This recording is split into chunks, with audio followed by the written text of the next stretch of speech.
Hello and good evening.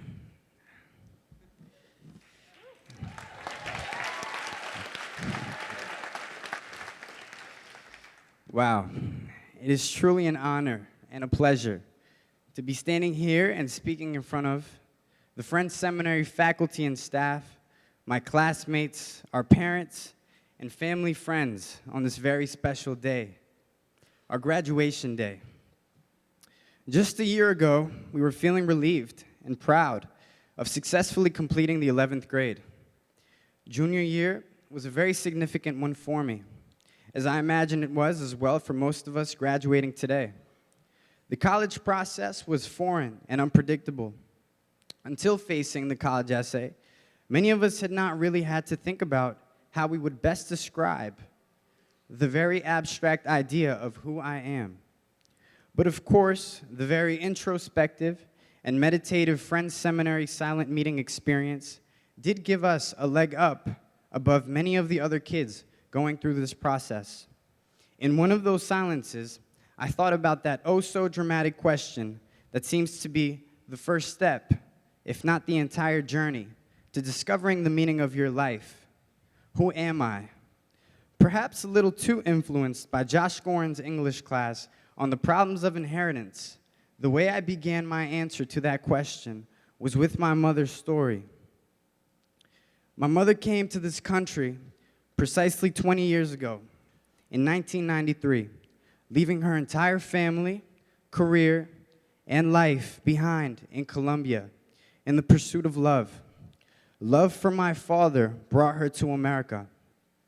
When she arrived, life was not what she had expected it to be, to say the least.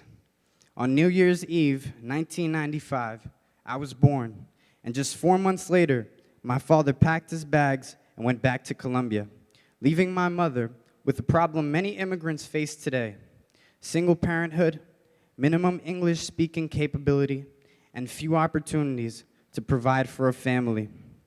When answering the who am I question, my mother's difficult past was a key part of the answer. So today, while I'm up here, I'd like to thank her for everything she's done for me to be able to be where I am today. Muchas gracias, mami.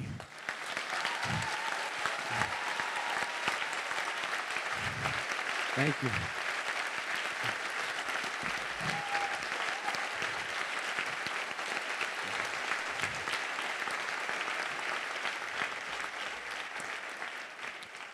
Another person who deserves so much more than my thank you, let me just make my rounds, is Sandy, my mother's employer. Without her, I would not have had the educational experience that I was so fortunate to have here at Friends Seminary. To be frank, this independent school bubble is so far off the radar of any first-generation child living and going to a public school in Queens like I was. When Sandy introduced me to this school, I was infatuated and completely overwhelmed. The day I was accepted to Friends is one of the happiest and most important days of my life. Many people from my community in Queens shy away from a private education because of the cost. When Sandy told me she would take care of my tuition, she gave me the opportunity of a lifetime. To look back on that day, from where I stand today, I can't even find the words to express the love and gratitude I have for you, Sandy.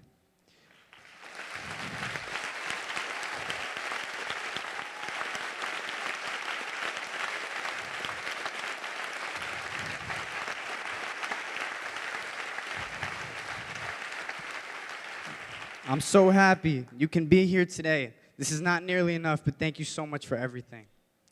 And thank you, Friends Seminary. Thank you, class of 2013, and everyone here at Friends for giving me an opportunity to share with you my culture, my life experiences, and my perspective. I can't begin to tell you how many times I've tried to get my classmates to come to Queens and have a little taste of Colombian food, with success. I even got my English teacher, Chris DeWar, and his family out to Queens for empanadas. Yeah, I can cross that one off the bucket list. I remember one time I took Peter Frisch to the mall in Queens, And as we were walking, all of a sudden, a flash mob busted out. There I was with Peter in the middle of a large group of Hispanic people who were dancing to Latin music. I looked up at Peter, and all I saw was a big smile on his face. After that, I couldn't help but feel that I deserved some service hours for expanding okay. For expanding the cultural horizons of my classmate. High school is a time where you're supposed to make a handful of unforgettable memories. Thanks to this community, I have. And not only have I shared my culture with my classmates, but they've also taught me a lot from their different backgrounds. Though in the end, I am grateful for all the opportunities and experiences I've had here with friends. It's not to say they weren't hard times.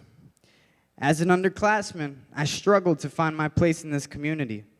What I did outside of school, my family's structure, and where I vacationed was very different than the majority of my peers.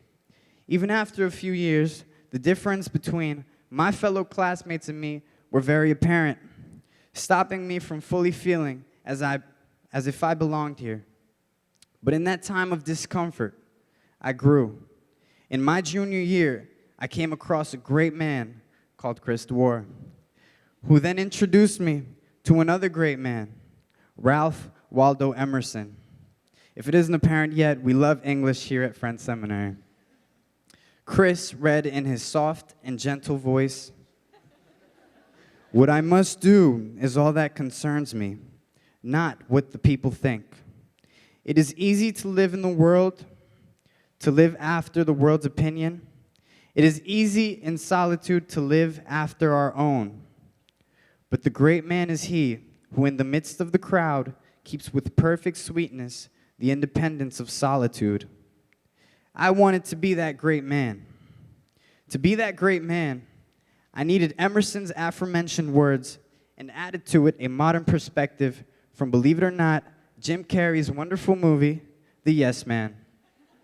It was necessary to stop worrying about where I fit within my peers' lifestyle and within my community. It was necessary to commit myself to thinking independently. For those of you who are familiar with the film, like the Yes Man, every opportunity that came my way, I said yes to. This mentality took me to work at a camp for kids in Costa Rica, attend national leadership conferences, intern in real estate, go to the island school in the Bahamas to do shark and sustainability research, join the golf team, and act in a film directed by a fellow classmate of mine, to name a few of my experiences. As I reflect on the list of things that I said yes to, what stands out the most is that all those opportunities were offered in some sort of way through Friends Seminary. This community has been an amazing catalyst for change in my life. Earlier this year, I spent a lot of time trying to answer the question, was this worth it? Was it worth leaving the comfort of a public school in Queens where I was in a community with people who lived a very similar lifestyle as mine to attend Friends? Had I succumbed to the fear of being in a foreign and initially uncomfortable environment, I would have never experienced all of these wonderful things. Now, as I look out to all of you and look back at the class of 2013, there's not a doubt in my mind that it was worth it. As we look forward to these next years of our lives, we have many questions and perhaps fears. There's a lot of uncertainty that we're dealing with. I urge each and every one of you to embrace the uncomfortable as much as you can in college and beyond. Though it won't be easy to try, have many first experiences, even if they turn out to also be a last. Because positive growth comes from those uncomfortable experiences. You learn about yourself and you further your abilities. Like Emerson said, what you must do is all that concerns you, not what everyone else thinks.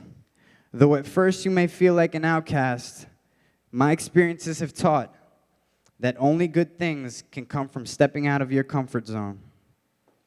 To wrap it all up, I want to make a promise. I promise to, in good Friends Seminary fashion, strive to bring about the world that ought to be. Many have told me how moving my story is, but I want to remind everyone here today that this is not only my story. There are many other kids that have the same potential as me, or any other kid graduating here with me today. But the difference lies in that we were given this opportunity. The opportunity to go to an independent school called Friends Seminary, where people care about our well-being, our intellectual and social success. The difference lies in who gets the opportunity. An opportunity is a privilege. I want to thank everyone who has ever given me an opportunity, and I hope to one day be in a position of influence where I can grant opportunities to those who are often overlooked. Before I finish, I'd like to thank God for this moment and for everything He's done in my life. Congratulations, Friends Seminary Class of 2013. We did it.